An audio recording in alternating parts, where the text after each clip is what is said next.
আসসালামু আলাইকুম। বাংলাদেশে এমন কোনো মাইয়ে নাই যারা মোমো না চেনে বা না জানে। তাই হেলে কি মই কি লইছি হেয়ে সব আলাদা আলাদা করে আপনাকে দেখাই দিছি। মোমো অবশ্য জাপান, কোরিয়া, চীনের একটা জনপ্রিয় খাবার। এই উপকরণের মধ্যে মনে করেন আপনার দ্বারা 2-3টা জিনিস নাই, হাতে কোনো সমস্যা নাই, যা যা আছে সেইটা বানাইয়ে লাইবেন। এরপর মই তেলের মধ্যে সব উপকরণ এক এক করে দিয়ে দিছি। ভালো মতো এই লাইটে চালিয়ে তেলের উপরে ভাজতে লইবেন, খালি মাংস ছাড়া। মাংসটা কিমা করে লইছি ব্যালেন্ডারে।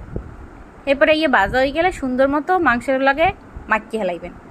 মাহার পর এদিকে আলাদা করিয়া ময়দা লইবেন। ময়দাটা ঠান্ডা পানি দিয়া আর লবণ দিয়া ভালো মতো মাখবেন।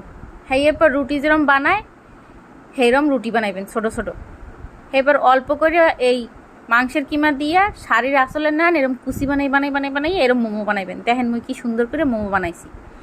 এরপর দেবেন বাপে, মুই যেরকম বাপে দিছি এরকম বাপে দেবেন। এই তো তৈরি হয়ে গেছে মোমো।